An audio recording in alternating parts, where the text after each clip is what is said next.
Good day mga ka-EA. So for today's video, mag-aabang tayo ng training. Kaya lang ang problema, yung aabangan natin na una lang dumating.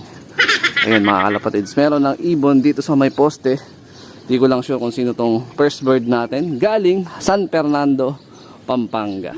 So meron tayong unang ibon. Uy, may kulay itim dun na nakadapo sa poste. Uuwak. Yun o. So dito manggagaling yung ibon natin. North, ito na o. May padating na o. Ito na yung ronda ba yun? So nagbitaw yung club ng 6:50 AM dyan sa San Fernando, Pampanga. First lap sprint race ng SJDM RTA. So 3 laps na sprint race yan. So tayo, di na tayo nag-entry doon. Kasi mababagal naman talaga yung ibon natin. Ayan, time check natin, ano oras na ba? Yan, 7:38. Pero tingin ko kanina pa to. Kakasampa ko lang kasi dito sa ibabaw ng bubong. Ayan, pakain na tayo ng mga ibang ibon doon, yung mga naiwan na pang south. Ayan, tsaka mga martyr banded.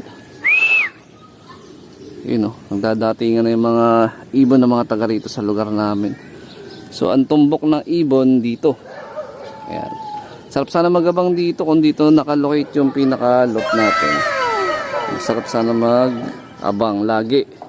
Kasi tanaw na tanaw mo kung saan manggagaling yung ibon. Either dito, kung north, ayun o, bulto, plak ng ibon. Pag may bumaklas dito, isa dito sa atin. Ayan o. So ibig sabihin, ayan, maagang dumating yung ibon natin. Ayan, kasi yung mga kasabayan niya, ito malamang Ayan o, plak sila o. Walang bumaklas. So ibig sabihin, wala tayong ibon. Pero nawiwirdohan ako dito sa ibon na to. Kung sino to? Yan, kasi nung mga nakaraan, inconsistent yung mga ibon natin. Iba-iba yung mga nauuna kada lap ng training natin. Sino kaya to? Pero kung sa malayuan, base sa bulto ng katawan, parang si parang si Lakas Tama. Ayan, medyo bilugan yung katawan. Ayan, pero yun yung unang option ko Baka si Lakas Tama. Or kung hindi naman, yung isa nating kak na si Franco. Ayan, either lang dun sa dalawa. Ayan, may nagdaanan na naman dito. Ayan, galing din north. Naiilang to sa atin, malamang kaya ayaw bumaba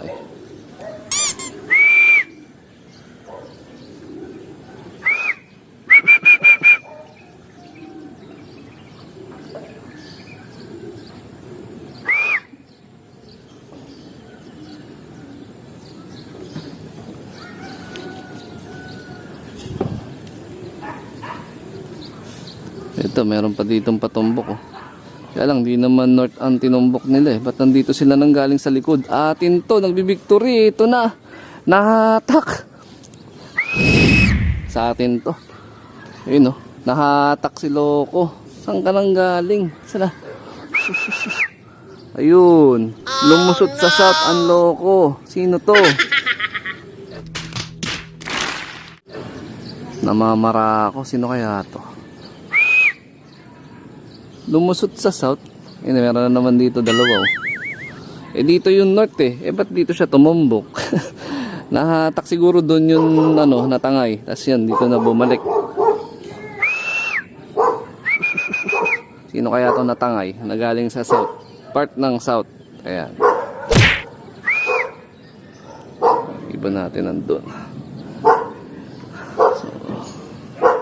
Medyo tiis-tiis lang. Medyo makulimlim kasi kanina. Kaya napilitan ako na sumampa dito sa bubong. Sabi ko masarap mag-abang. Ang problema, eto na. Tumutumbok na yung init. Si Haring Araw sumilip na.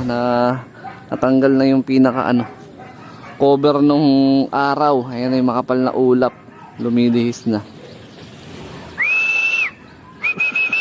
A few moments later.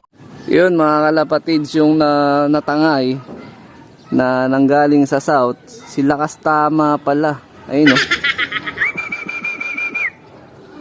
yung kaninang first bird nandun pa rin hanggang ngayon.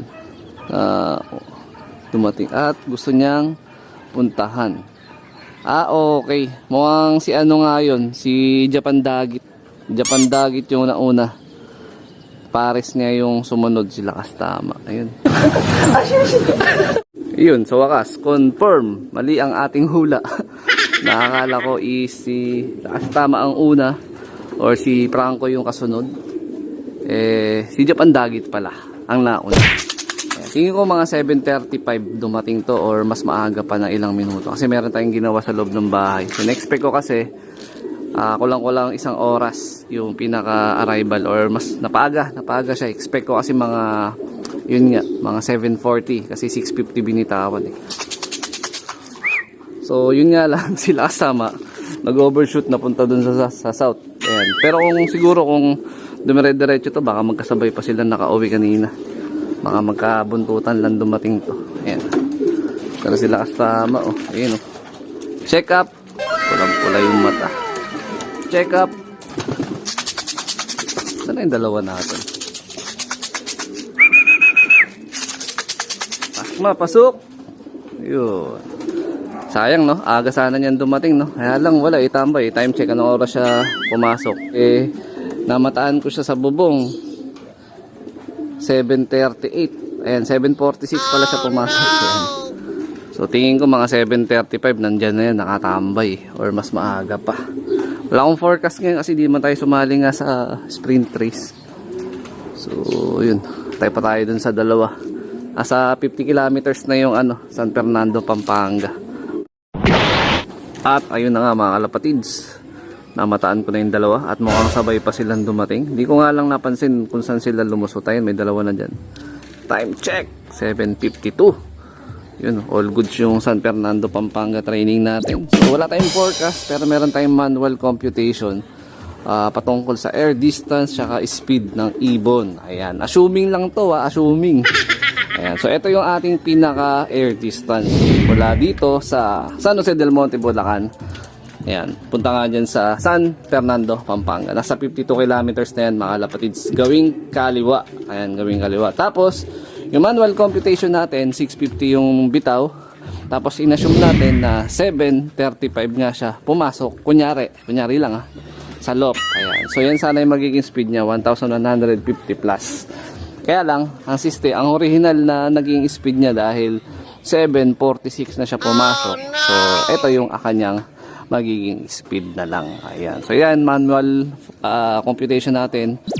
Almost accurate naman yan yung pinaka ginagamit nating apps. 75 years later. Ito na mga kalapatids. Sa wakas, bumaba na yung mag-asawa na magkasunod dumating. Ayan. So, kompleto na tayo. 4 out of 4 tayo. From San Fernando, Pampanga. Pabalik dito sa San Jose del Monte, Bulacan. Ayan. Goods. Paano? Yun. Si Franco. Bang. Boom. Si White Top. Ano? Mga boy tambay. Tsaka girl tambay. Ayan. Namaris eh. Ayan no. Stickin natin.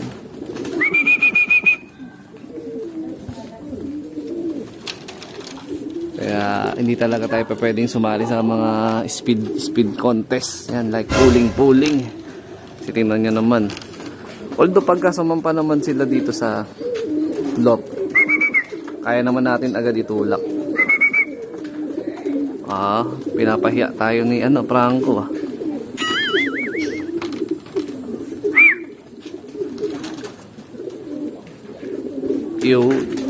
pumasok na si Franco. Pasok.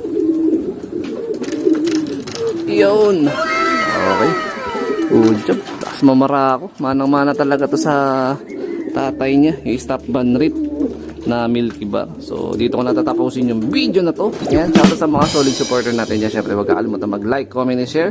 So, yung pinapainom natin sa kanila ngayon pala, All Herbs Probiotic. Yan. Na merong halo na microbes na electrolytes. So, kung gusto nyo order pala nyan, kontakin nyo lang si Madam Teresa Ong, coordinator na BBCM. Ayan. So, ingat mga kalapatids. Keep safe. God bless. Alright.